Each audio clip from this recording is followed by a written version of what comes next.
بوظه. البوظه باللبناني معناها ايس كريم. البوظه باللبناني معناها الايس كريم، والبوظه ايام السكريه معناها حاجات بتسكر. فاكرين فيلم السكريه و... و... وقصر الشوق كلام من ده؟ لما كانوا بيروحوا يشربوا بوظه معناها حاجات مسكره. عشان كده بس مش عايز حد يتصل بيا يقول لي يا شيف مش دي البوظه المسكره. الشعير لو استخدم باكتر من طريقه صحي، لو استخدم بطريقه واحده بس هو مسكر.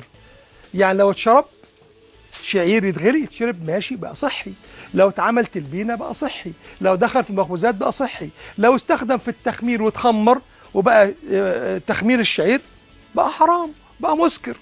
كذلك البوظه ديت ممكن تتعمل كذا ماليش دعوه بيها، ما اعرفش اعملها مسكره، وممكن تعمل البوظه الجميله اللي هي مرطبه للمعده، المرطبه للامعاء في الصيف الحلو قوي، المغذيه لكل الاعمار. بنقول عشان فيها لبن وفيها خميره وفيها سكر وكمان فيها دقيق، ونشوف بتعمل ازاي.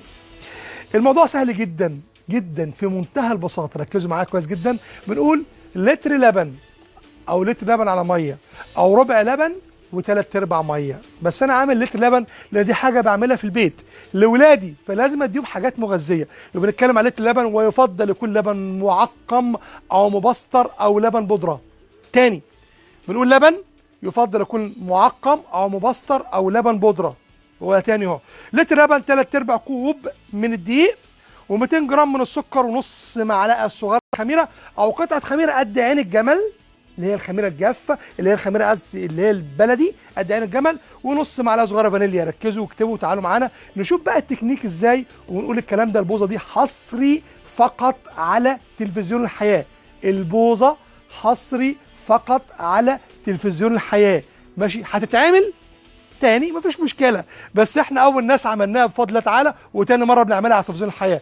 اول مره عملناها تلفزيون الحياه وتاني مره بنعملها تلفزيون الحياه. ادي اللبن، وهنا يا اما لبن مبستر يا اما لبن بودره. لبن بودره بفكه ازاي؟ المعلقتين من لبن بودره بيدوني ربع لتر، المعلقتين ربع، يبقى اذا اللتر عايز كام؟ 8 معالق. ممكن اعمله بلبن خالص اللي هم 8 معالق، وممكن اعمل 10 معالق وازود بعد كده ميه، وازود بعد كده ادي الميه اهي علشان انا ماشي زي ما انتم شايفين كده.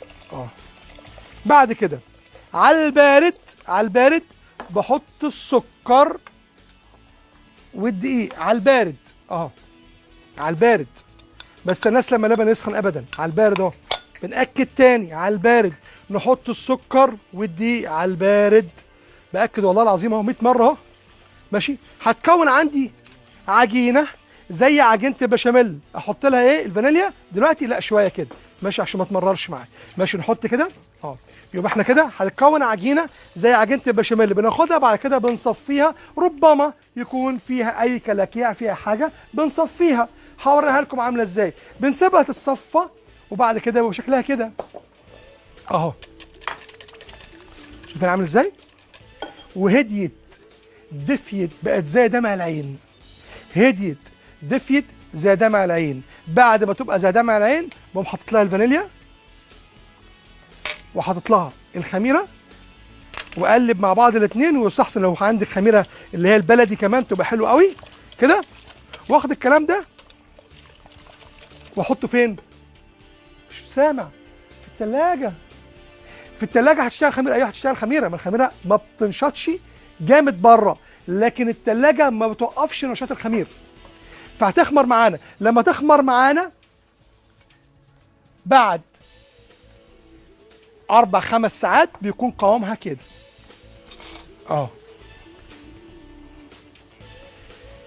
شايفين عامل ازاي؟ يا آية السلام عليكم. وعليكم السلام. ازيك يا شيخ؟ ازيك يا آية؟ اخبارك ايه؟ الحمد لله كويسه. عامله ايه يا آية؟ الحمد لله كويسه؟ اتفضلي يا آية معاكي. يا شيخ انا عايزه طريقه الرقاق. حاضر يا آية، هقول لك على الرقاق بيتعمل ازاي. ماشي جيب طريقه المقادير الرقاق. طيب وانا شغال كده بقوم جاي واخد البوظه اهي اللي احنا حطيناها في الثلاجه عندنا اهي، بقى قوامها كده اهو. شايفين عامل ازاي؟ تاني اهو ولازم تتقلب كده قبل ما تتصب.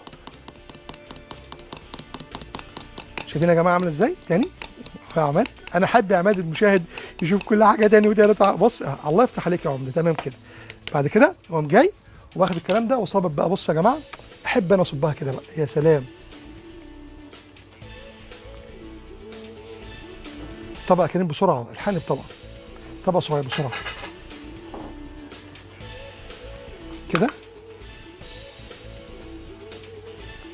طبق مش بوله زي ما انتم شايفين كده. بعد كده هقوم جاي مديها ادي شويه سوداني وشويه جوز هند كده، ممكن شويه فستق طالما في البيت كمان، وكده احلى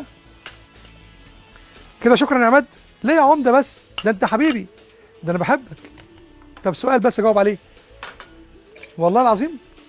طيب كده يا عماد قال لي تايم، واحنا هنقول له ماشي يا عماد، تايم مفيش مشكله خالص، وانت حبيبنا برضو يعني. بشكركم ان شاء الله. بكره ان شاء الله هجاوبك ان شاء الله على التوميه، انا اسف، وهجاوب على الرواق بكره ان شاء الله.